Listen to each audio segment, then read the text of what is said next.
भद्रावती नामक नगरी में सुकेतुमान नाम का एक राजा राज्य करता था। उसके कोई पुत्र नहीं था।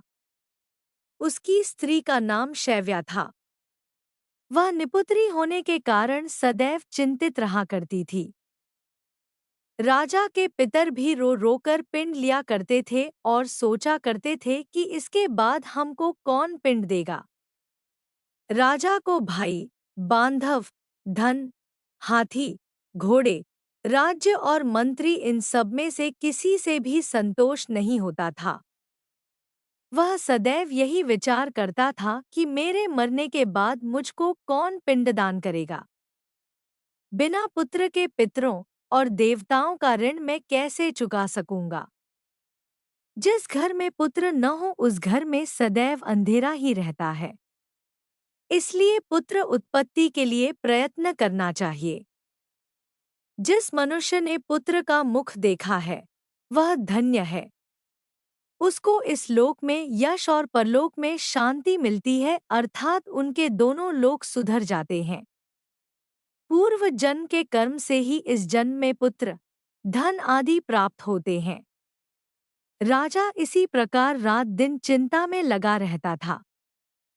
एक समय तो राजा ने अपने शरीर को त्याग देने का निश्चय किया, परंतु आत्मघात को महान पाप समझकर उसने ऐसा नहीं किया। एक दिन राजा ऐसा ही विचार करता हुआ अपने घोड़े पर चढ़कर वन को चल दिया तथा पक्षियों और वृक्षों को देखने लगा। उसने देखा कि वन में मृग, व्याघ्र, सूअर, सिंह, बंदर, सर्प आदि सब भ्रमण कर रहे हैं। हाथी अपने बच्चों और हथिनियों के बीच घूम रहा है।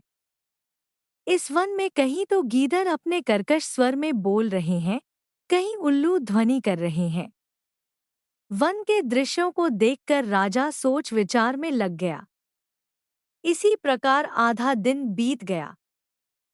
वह सोचने लगा कि मैंने कई यज्ञ किए, ब्राह्मणों को स्वादिष्ट भोजन से तृप्त किया, फिर भी मुझको किस कारण दुख प्राप्त हुआ।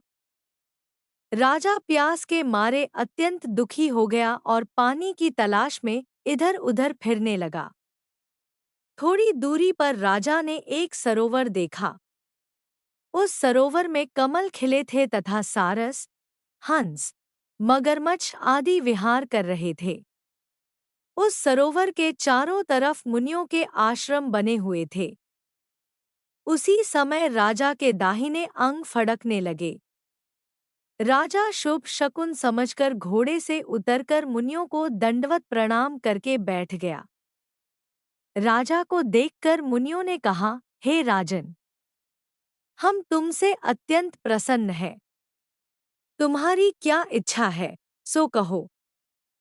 राजा ने पूछा, महाराज आप कौन हैं और किस लिए यहाँ आए हैं? कृपा करके बताइए।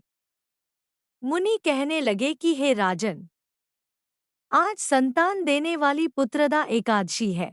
हम लोग विश्वदेव हैं और इस सरोवर में स्नान करने के लिए आए हैं।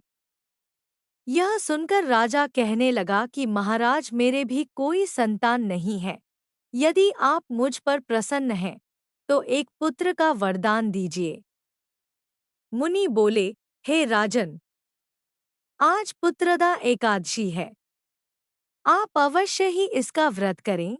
भगवान की कृपा से अवश्य ही आपके घर में पुत्र होगा। मुनि के वचनों को सुनकर राजा ने उसी दिन एकादशी का व्रत किया और द्वादशी को उसका पारण किया। इसके पश्चात मुनियों को प्रणाम करके महल में वापस आ गया।